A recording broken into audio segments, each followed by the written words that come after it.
बच्चों, आज हम आप लोगों को अगला अध्याय सुमित्रा नंदन पंत की कविता वे आँखें के बारे में बताएंगे।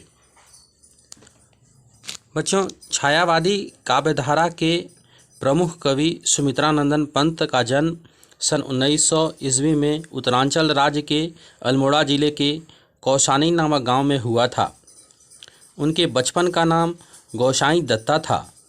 उनकी आरंभिक शिक्षा अल्मोड़ा में ही हुई थी।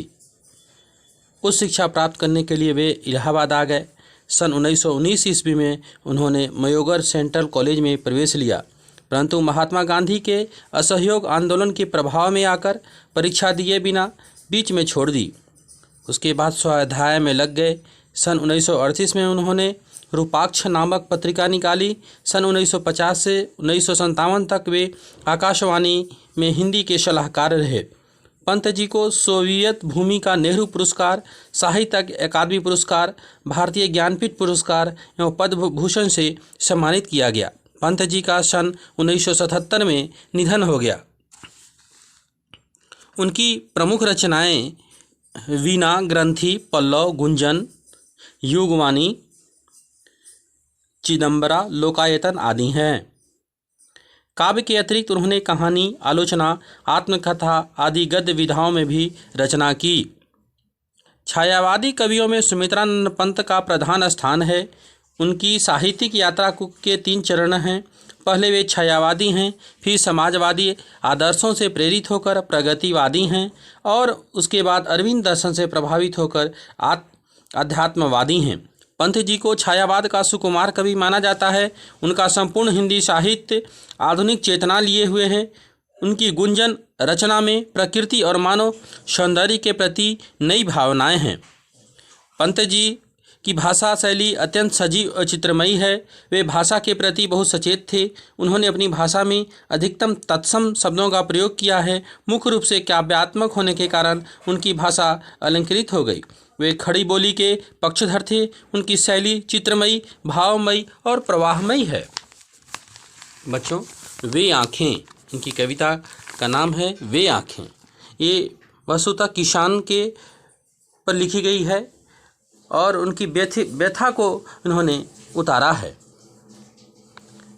किसान की व्यथित और थकी हुई आँखों में भावों की गहराई इतनी अधिक है कि वे अंधकार युक्त गहरी गुफा के समान हृदय को डराने वाली लगती हैं।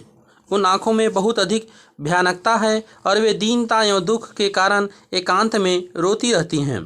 किसान का जीवन अभावों से भरा हुआ है और वह जीवन भर कष्ट झेलता रहता है। किसान स्वतंत्र है और उसमें स्वाभिमान कूट कूट कर भरा हुआ है। जब वह दुख और अभावों की धारा के बीच घिरा हुआ है तो संसार किनारों के समान उससे दूर हट गया है। अभावग्रस्त किसान की कोई भी मदद करने को तैयार नहीं है। जिन खेतों में उसे निकाला गया उन खेतों की फसलें आज भी उसकी आँखों के समक्ष लहरा रही हैं। खेत के एक एक तिनके की हरियाली को देखकर उसका जीवन सुखद हो जाता था। किसान का एक ही बेटा था जो उसे बहुत प्यारा था, लेकिन जमींदार के नौकरों ने उसे जवान बेटे को लाठियों से मार डाला। उसका चेहरा किसान की आंखों में घूमता रहता था। ये प्रथम पंक्ति के है बच्चों। अब दूसरी पंक्ति के भी बता रहे हैं। किसान ने साहूकार से रुपए उधार लिए थे। साहूकार ने उन रुपयों को वसूलने के लिए किसान का घर तक बिकवा दिया। उसने किसान कोई आर्थिक दशा पतरस खाकर ब्याज का भी 1 पैसा नहीं छोड़ा।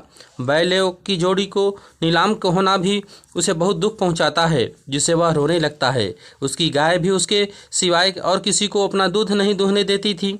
हरियाली से युक्त खेती लहलहाती हुई सुख प्रदान करती थी। आज वह उजड़ गई है। सुख के दिन समाप्त हो गए। उसकी आंखों से इसलिए भी आंसू बहने लगते हैं कि उसकी पत्नी दवाई और देखभाल के अभाव में मर गई थी। इतना ही नहीं, माँ का दूध पीने वाली छोटी बेटी भी बिना देखभाल के 2 दिन बाद मर गई। अभावग्रस्त किसान अपने परिवार के किसी भी सदस्य की मौलिक आवश्यकताओं को पूरा करने में सर्वथा असफल रहता है। तृतीय पंक्ति में कहते हैं कवि कि किसान की पुत्रवधू विधवा होकर घर में रहती है, उसे घर की लक्ष्मी माना जाता था, लेकिन वास्तव में उसी ने अपने पति को मरवाया था। एक दिन जब उक्त बात का पता चलता है तो थानेदार उसे पकड़कर लाने का आदेश देता है, किंतु वह कुएं में छलांग लगा जाती है और डूबकर मर जाती है। कभी कहता है कि कोई बात नहीं, पैर की जूती और पत्नी नहीं रहती है तो दूसरी आ जाती है, लेकिन अपने जवान बेटी की मौत को याद करके किसान चेतना शून्य हो जाता है और वह दुख से व्याकुल हो तड़पने लगता है।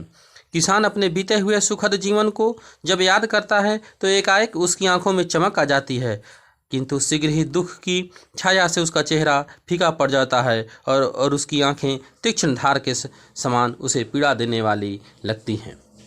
बच्चों, इससे जो संबंधित प्रश्न होंगे आप देख लेंगे। एक कविता का पूरा भावार्थ था। धन्यवाद।